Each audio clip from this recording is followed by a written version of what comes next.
덜한 친구들도 있는 것 같은데 시간 관계상 빠르게 볼 수 있도록 하겠습니다. 자, OX라고 합니다. 저위도에서 고위도로 갈수록 해수면에 도달하는 태양 에너지가 많아진다. 적어지겠죠. 고위도에는 극지방이니까. 고위도에서 저위도로 갈수록 해층의 표층 수온은 낮아진다. 저위도는 표층 수온이 높아야 되지 않겠나요? 그지? 위도가 같은 곳은 대체로 표층 수온이 비슷하다. 그래서 선생님이 또 이제 숙제로 주는 이 문제에서 아까 전에 왼쪽에 있던 그 페이지에서 그 그래프들이 나올 수 있습니다. 수온선, 수온선, 등수온선이라고 얘기합니다. 온도가 같은 이 라인을 이렇게 나타냈었죠. 적도 부근에 25도, 28.5도 이런 식으로 그런 것들 등수온선이라고 하는데 용어에 있어서 그렇다 정도 보시면 됩니다. 여름철 표층 수온은 겨울철보다 높다. 당연한 거죠. 태양 에너지가 많이 들어오기 때문이다 라고 하시면 되겠고 2번 보시면은 수온에 영향을 주는 것은 연직 수온이다. 연직 수온에 영향을 주는 것은 당연히 태양 에너지, 그 다음에 바람이겠죠. 자, A층이 무엇이다? 혼합층이다. 섞인 거야, 그지? 누가 섞어줬어? 바람이 섞어줬어요. B는 수온 약층이다. 자, 특징 보니까 수온이 갑자기 급격히 낮아지는 구간이다. 이유는 태양 에너지가 점점 도달하지 못했다라고 보시면 되고 C는 태양 에너지가 이제 거의 도달 못해. 여기가 심해층이다. 그렇기 때문에 심해층의 특징은 계절과 위도별에 따라서 이게 뭐 다른 값이 없다. 이렇게 다 온도가 낮아야 돼라고 하는 게 나옵니다. 그래서 1번 했고요. 바람의 혼합작용 나오면 무조건 혼합층 얘기하시면 된다. A.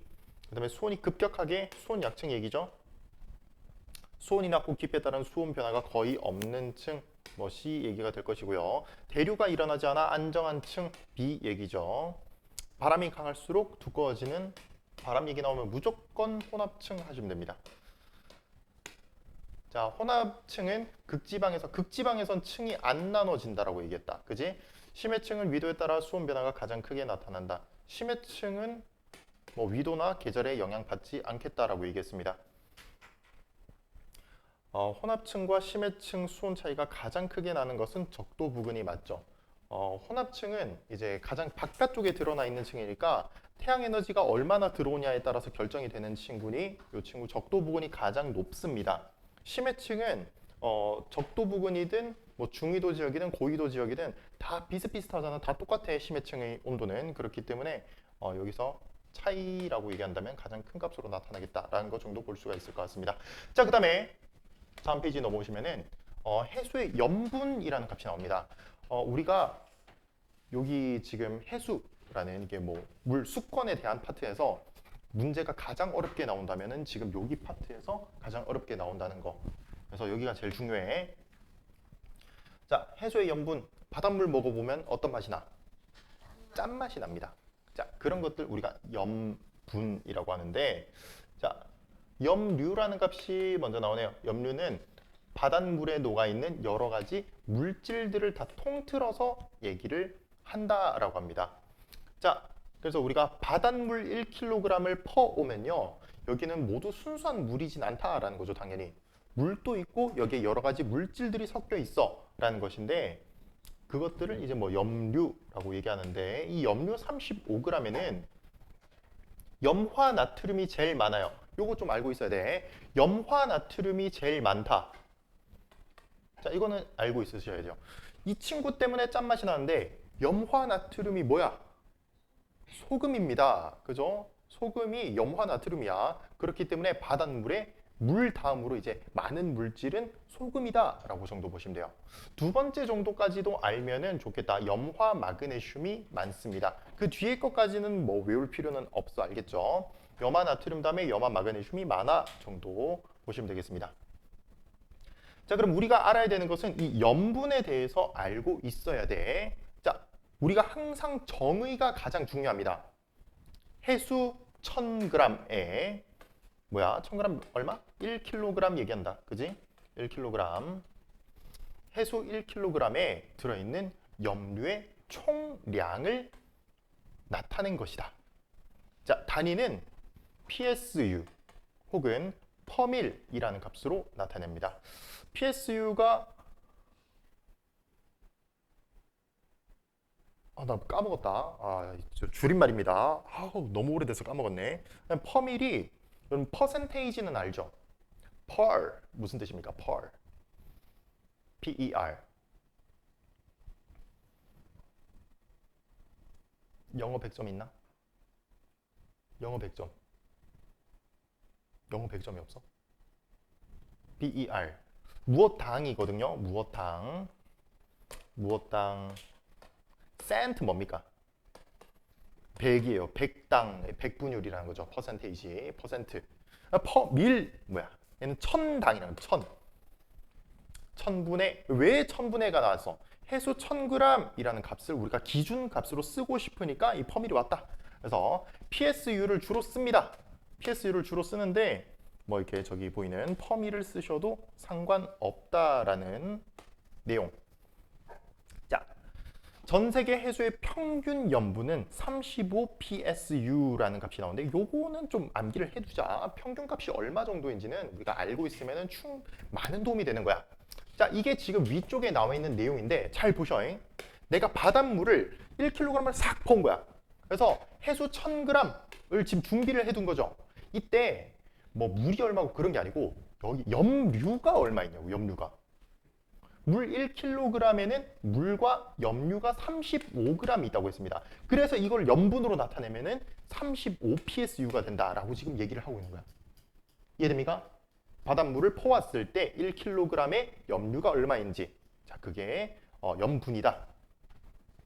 자, 이러한 염분에 영향을 주는 요인이 있습니다. 자, 우리가 바다라는 것은 여러 가지 형태가 있을 수 있는데, 자, 그게 지금 서로 이제 뭐 주변에 영향을 받아서 염분이 평균이 35인 거고 조금씩은 다 다를 수 있다라는 내용인데 어떠한 요인이 영향을 주는지를 좀 보시면은 자, 증발량이 강수량이 좀 영향을 줄 수 있습니다. 증발량이 많으면 어떨까요, 여러분들? 증발량이 많으면 물이 점점 줄어들게 되겠죠. 그렇기 때문에 염류는 그대로인데 물은 날아간다고. 그럼 농도가 어떻게 되는 것이야? 그치? 농도가 커지는 거야. 짙어지는 거죠. 그러면은 증발량이 커지면 염분도 증가할 수밖에 없겠다라는 거 우리가 알 수가 있고요. 강수량이 많다면 어떨까? 강수. 우리가 빗물은 순수한 물이야. 그죠? 거의 순수한 물인데 그러면은 이 염료의 값은 고정이 돼 있는데 물이 더 많이 들어오게 되니까 이제 염분이 줄어들게 되겠다라고 우리가 생각을 할 수가 있습니다. 그 다음에 육지로부터 흘러드는 담수의 양이죠. 자, 우리가 바닷물인데 어쨌든 바닷물은 맞는데 강이랑 붙어 있어요. 그러면은 강물은 담수니까 강물이 들어오는 곳이라면 그쪽에 있는 바닷물은 조금 덜 짤 수가 있겠죠. 다시 말해서 염류의 비율보다는 물의 비율이 더 큰 값이 있을 수가 있겠다라는 거죠. 자, 그렇기 때문에 담수의 양이 많아진다면 그럼 당연히 염분은 거꾸로 줄어들겠다라는 거 알 수가 있고 그 다음에 빙하의 값도 이제 많이 물어볼 수가 있습니다. 빙하가 녹는다면 그러면은 여러분들 빙하는 담수죠. 빙하도 담수야. 빙하도 담수기 때문에 빙하가 녹는다면 물의 유입이 생기는 겁니다. 그래서 녹는다면은 염분이 어떻게 되겠어? 염분이 낮아진다라는 것이고 너무 어떤 때는 추워가지고 물이 어는 경우도 있습니다. 자, 우리가 바닷물이 얼 때는 염류가 같이 얼지 않아요. 염류는 밖으로 빠져나오고 순수한 물만 딱 얼어버린다. 그렇기 때문에 해수가 어는 현상에서는 염분이 높아지는 형태가 나타날 수 있다라고 보시면 돼요. 이런 것들 이제 보다는 이제 뭐 증발량, 강수량을 보통 일반적으로 많이 물어보기는 합니다만 나머지의 현상들에 있어서도 여러분들이 충분히 생각해낼 수 있는 부분인 것으로 보입니다. 자, 그래서 이렇게 나타나죠.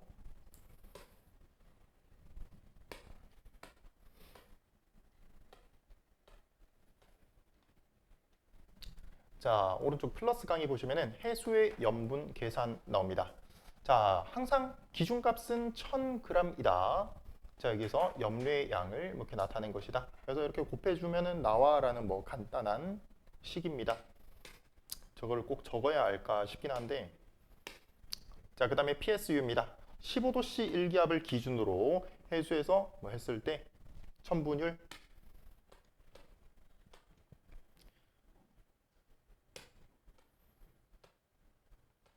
요런 것들 좀 잘 보셔야 되는데, 요런 것들 실제로 이제 문제에서 많이 등장할 수 있습니다. 여기서 낚아내는 경우가 뭐가 있냐니까, 물에다가 이렇게 천을 준다니까. 이게 생각보다 이게 낚이는 친구들이 많아요.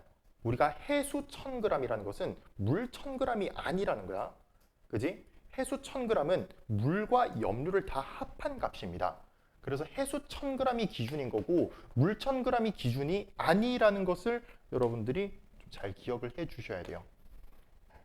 어찌됐든 염분이라는 것은 해수에 들어있는 염료의 값, 그지? 1000g당 얼마, 자, 이런 것이다.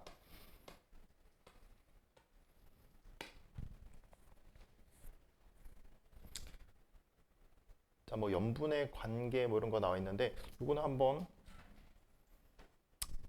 방금 쭉 얘기했는 것인데, 증발량이 많다면 당연히 염분이 높아진다라고 정도 보시면 되고, 강수랑 담수의 유입, 그러니까 어찌됐든 강수가 있다면은 그것 또한 담수겠죠. 담수의 유입량이 많다면은 염분은 줄어들겠다라고 정도 보시면 됩니다. 그럼 다시 돌아오셔서 전 세계 바다의 표층 염분 분포를 좀 보시면 되는데, 붉은 색상으로 나타낸 게 염분이 높은 값이래요. 자, 그럼 보면은 염분이 어디가 높냐 하니까 좀 요런 부분이 좀 염분이 높네요. 자, 여기도 엄청 높은 것을 볼 수가 있다. 자, 우리가 저위도 지역을 보면은 자, 이렇게 염분이 높은 지역이 많습니다. 이 이유는 온도가 어떻다고? 적도 부근, 저위도 부근에는 온도가 높아. 그럼 바닷물의 증발이 많겠죠. 이 바닷물이 증발할 때 염류가 증발하지 않아요. 물만 증발한다. 그렇기 때문에 염분이 높게 나타난다. 라는 거 우리가 알 수가 있습니다.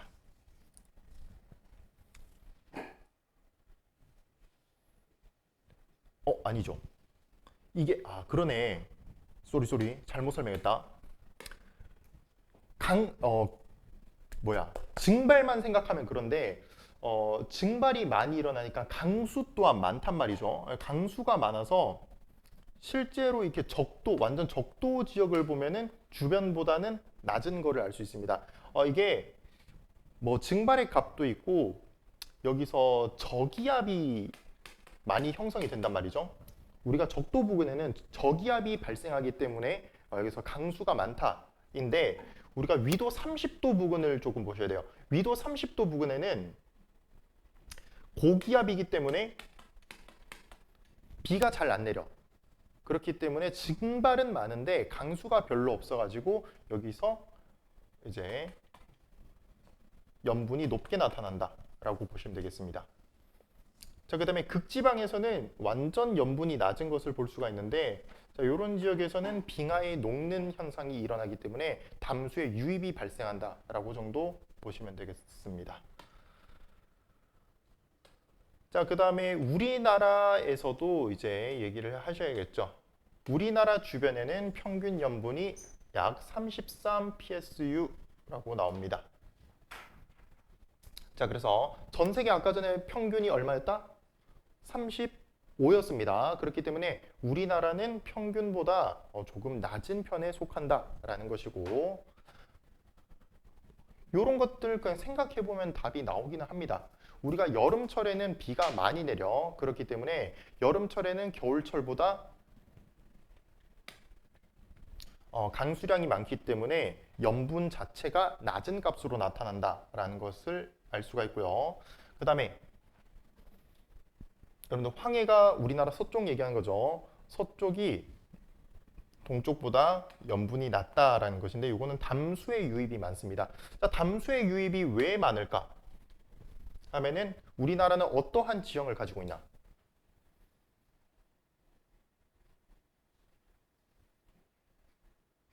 네. 우리나라는 어떠한 지형을 가지고 있습니까? 우리나라 동쪽에 뭐가 있어?